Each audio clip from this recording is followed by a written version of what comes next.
Okay mga mix, magandang araw po sa inyong lahat. Ngayon po, bibigay lang po ako ng konting kaalaman tungkol sa pagpipintura po ng truck mga mix, mga tangay. Kung saan po makakatipid po tayo ng pintura.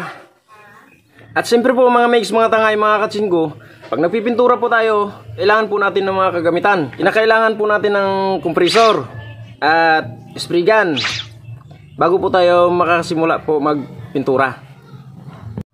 Ayan po mga mix, papakita ko po sa inyo mga mix. Ngayon po ang ituturo ko po sa inyo ay kung paano po magpintura na wash out mga mix. Kung saan po tayo makakatipid ng pintura. Nalitan ko na po ito ng flooring mga mix at saka yung soliras niya mga mix.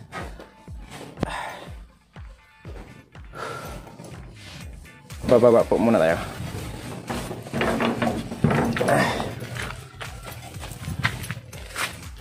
Ayan po. Ito po mga bigs. Ito po yung ako na lang po yan. Tapos ito po. Yan. Una sa lahat, bago tayo magsimula na magpintura mga migs, dapat po, pag umapply po tayo ng primer, dapat po malinis na malinis po mga migs ang ating applyan po ng primer. Ngayon po, kung gusto po nating makatipid, mga migs, gamit ko po kasing primer mga migs ay galbakot po. Yun po ang nagsisilbing base po sa bakal, na kung saan po mga migs ay doon na po ako papatong ng caterpillar, masilya mga migs. Ngayon, pag natapos na po nating umapply ng masilya, liliha po tayo, no? Pagkatapos na po nating lumiha, a-apply po tayo na surfacer. Hansal po yun. Primer din po yun mga migs. Surfacer, kung saan po doon po tayo papatong ng kulay. Pagkatapos po nating kulayan, din liliha po tayo sa kulay. Yung size po ng liha ay 1,000. Lilihain pa po natin yon bago po tayo apply ng top coat na po. Yun na po yung pinaka final bago po tayo magbabapping. Ngayon po na masilyahan ko na po ito at naliha po na rin po. Ready po surfacer mga migs, na kung saan doon tayo papatong ng kulay. Pero bago ang lahat mga migs, shout out po pala sa lahat ng mga nakakilala sa akin mga migs. Sa mga gustong matutong magpintura, huwag nyo pong kakalimutang mag-subscribe, then likes and share mga migs. Ito po, unahin ko po muna yung mga migs, yung loob ng truck. Uulitan ko po yun kasi na primeran ko na rin po yun ng galbakot. Ito po, papakita ko po sa inyo mga migs. Ito po yung aking ginagamit. Mas mura-mura po ito, mas matibay naman po ito kasi kumakapit po ito sa bakal mga migs. Dyan po ako nagpapatong ng pasilya. Ito po, galbakot po. Ito po yung kanyang catalyst mga migs. Ngayon, yan po yung kanyang flooring mga migs ay uulitan ko pa po muna yan bago po ako mag-apply ng wash out. Papakita ko, ituturo ko rin po sa inyo mga migs kung paano po magpipintura ng wash out. Yung kung sa ko yun, asik-asik lamang po. Ito po, bago tayo magsimula mga migs, kailangan po natin ito po, dito po tayo maghahalo ng galbakot. Okay, akyat po muna ako.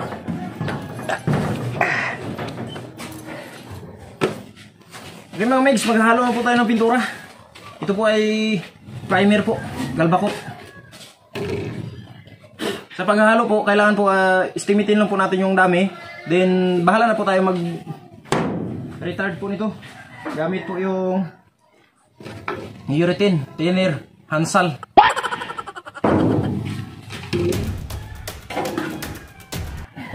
Bubuksan na po natin.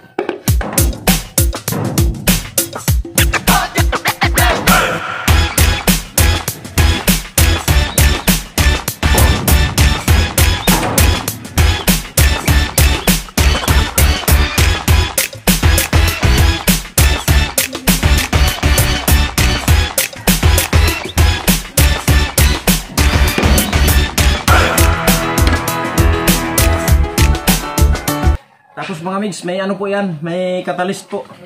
Ito po yung catalyst, yan po yung pampakapit. Kapag hindi po tayo gumamit ng catalyst, at ito lang po yung gagamitin natin, wala rin po, useless din po yan mga migs. Kasi madali din pong matanggal yan.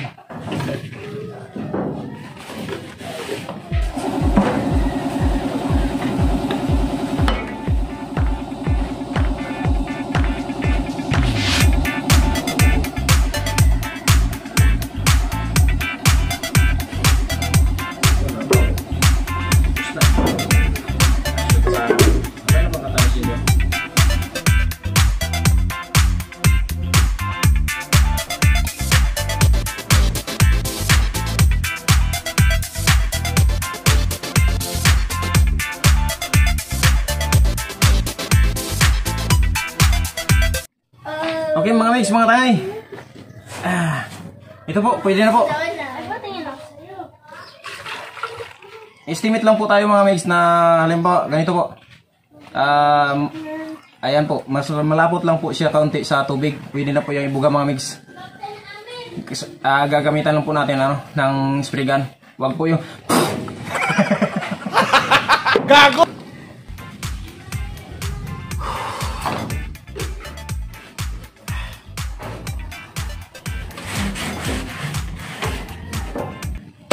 Tabi lang po natin muna mga mix yung ating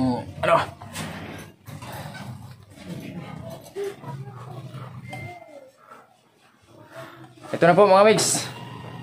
Susubukan na po natin i-spray.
Ginagawa mo.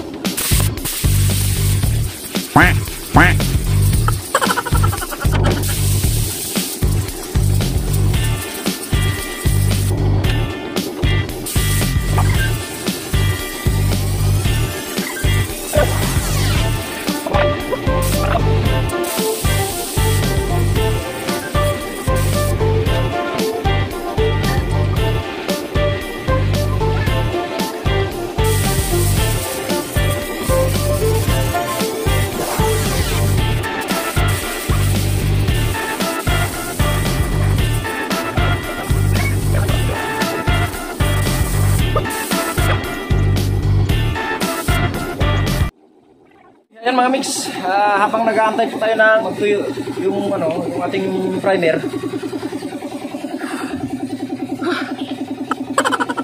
Bago din po.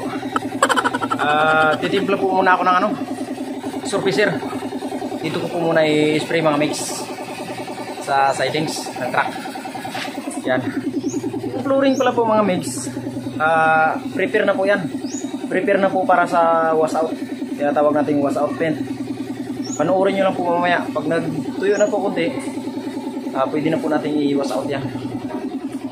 Habang piniprepare ko po yung pag-wash out.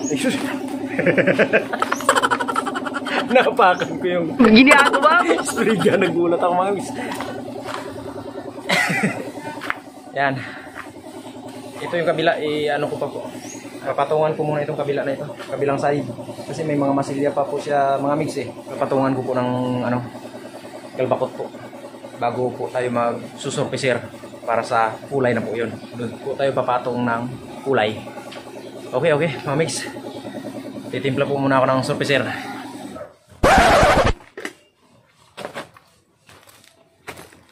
Ito po yun mga mix, yung surfacer. Kaya lang po, natuyo na po pala yung kanyang catalyst. Kaya po, pasensya lang po muna. Bukas na lang po. Bibili pa po kasi ng na-stock po kasi. Na-stock po kasi mga mix. Tumigas na po. Matigas pa sa bato.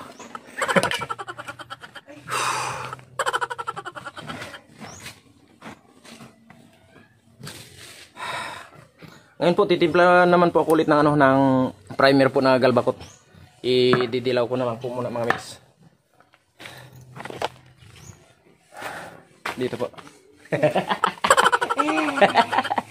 Yung aking pangalawa mga migs. Ito po mga migs. Yung aking anak mga migs. Nagtataka po yung aking anak mga migs. Nababaliw na daw po ako.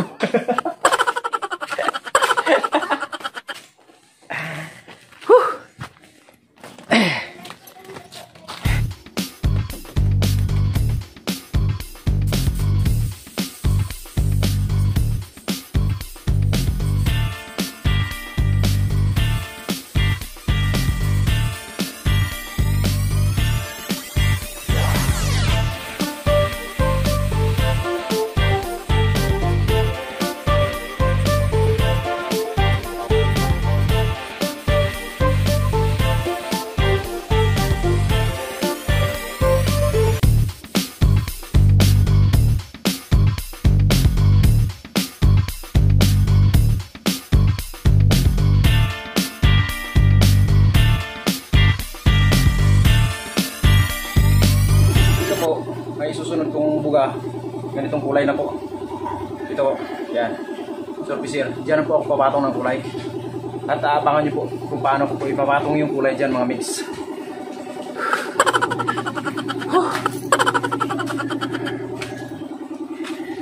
Sa mga gusto pong matutong magpintura, lagi nyo lang pong panoorin yung mga video ko mga mix. Tiyak na matututo po kayo. Mga teknik po kung paano po makatipid sa pagpipintura ng mga sasakyan. Katulad ng ito po, ang pinipinturahan ko ngayon, yung truck, mga van, tricycle. Yan po. Yan po sa labas. Yan. Yan ganyang design po, tricycle. Dito po yan sa Palawan mga migs. Yan. Ayun, titingnan na po natin kung tuyo na po. Okay. Pwede na po tayo pumatong dito, magwa-wash out na po tayo. Prepare lang po muna tayo ng mga pintura mga mix. Una po natin ibubuga yung kulay itim. Tapos susundan po natin ng gray. Titimplahin lang po natin yung mga mix. Susunod naman po natin yung puti at saka pula.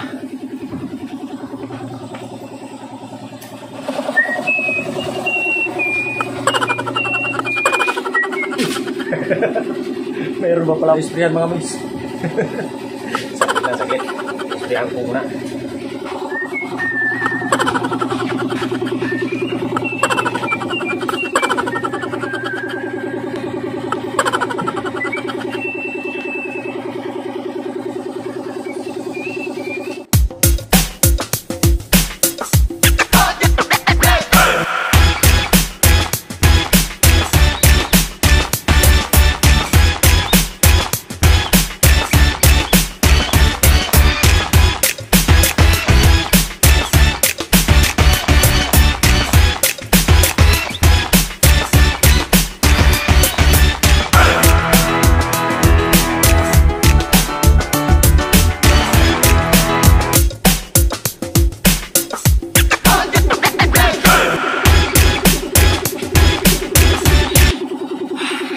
Ayan, mga mix. Okay na po. Ngayon po, mga mix, mga tangay. Lagi po nating tatandaan na pag nagpapalit po tayo ng kulay, kailangan po nating hugasan ng mabuti yung ating spigan. Mga mix, para po hindi maghalo-halo po ng ating pintura. Manatiliin po nating malinis po yung ating spigan na ginagamit. At magtitimpla po ako ng kulay itim mga mix. Para po sa ating flooring. Magwa-wash out na po tayo. Ang iba po, gumagamit po ng ibang klaseng spray gun para sa wash out. Pero wala po tayong kakayanang bumili nun. Ito lang po, ordinaryong spray gun lang po. Pwede na po ito. Adjust lang po tayo para makuha po natin yung tamang spray po ng spray gun na to. Para po makuha natin yung kulay na gusto natin sa ating flooring. Okay po. So, umpisahan na po natin.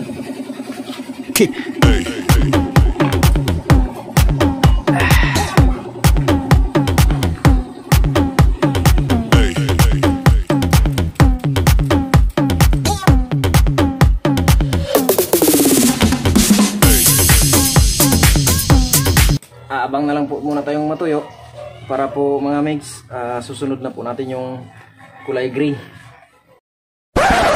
Mga migs, titingnan po muna natin kung pwede na po tayong pumatong ng kulay po na gray. Kung tuyo na po yung itim na winas out natin kanina.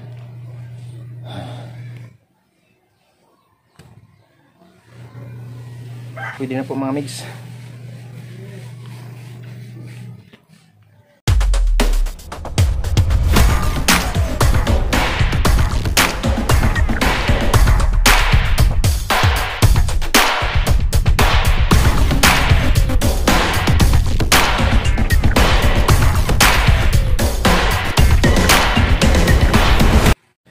Ayan po mga migs, mga tangay. Tapos na po yung ating pag-wash out mga migs. Ito po, papakita ko po sa inyo.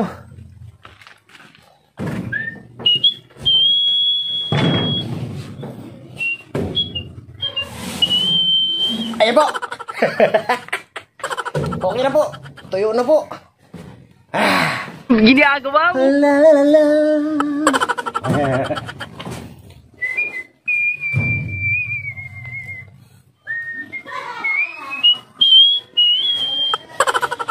Okay.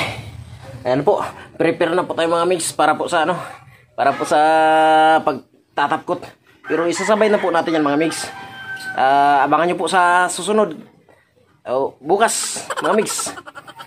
Mag-a-apply po ako ng surfacer mga migs para papatong po tayo ng kulay doon sa labas po ng truck. Tapos, pagkatapos po ng kulay, isasabay-sabay na po natin mga migs yung tapkot. Dito po, sasama na po natin dito sa ating wash out ngayon. La la la. Ayan na po. Ayan po.